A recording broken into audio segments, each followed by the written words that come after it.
Hello guys, full time, Oxford United 0, Arsenal 3, and Arsenal into the fourth round where they will face Manchester City at the Etihad Stadium. More of that later on. First, let's talk about this game.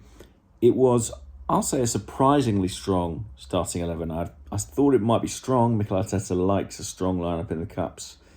But even so, seeing Nketiah, Martinelli and Saka all in the starting 11, who are all likely to play on Sunday at White Hart Lane,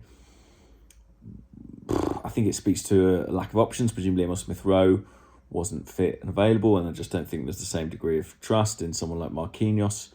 Arsenal need to do business, and sometimes a selection like that can send a message. You know, Mykhailo Mudryk is still the number one target. João Felix was very much on the agenda, looks to be headed to Chelsea. So I think the Mudryk deal becomes all the more important. Arsenal can't afford to lose both those players to a London rival. They need to get that one over the line, and I suspect they know as much. Other changes, though, Tomiyasu came in, Rob Holding, Gabriel played. Of course he does. He always plays. Matt Turner, who I thought had another good night. Matt Turner in the cup competitions. El Neni in midfield with Sambi and with Vieira.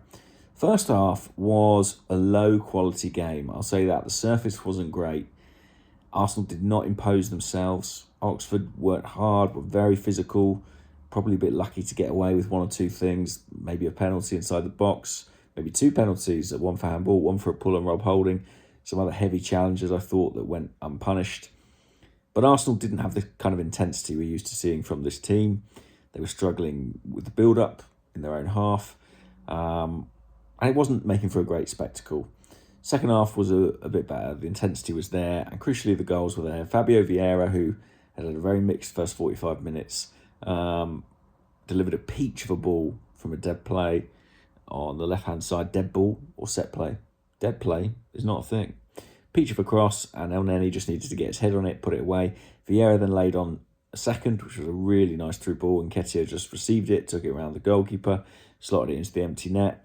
And then the third came for Nketiah as well, possibly offside, no VAR, but a beautiful dink finish. That's a guy whose confidence in front of goal is really there.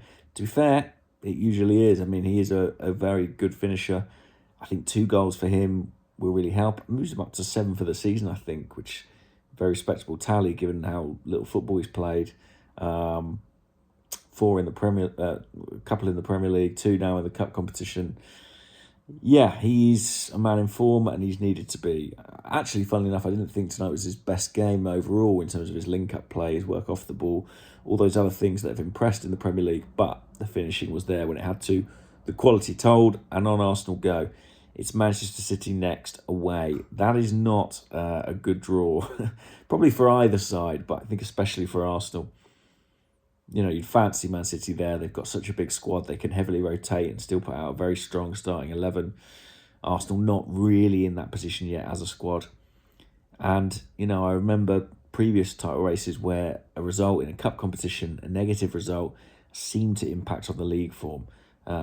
Hopefully, that doesn't prove the case. This time, let's wait and see. Maybe Arsenal will go to the Etihad and win. Maybe we're going to win the FA Cup and the Premier League. Do the double again. Who knows? Listen, there's a very big game on Sunday. North London derby. I'll be there. And I'll speak to you after that. Take care, guys. Bye-bye.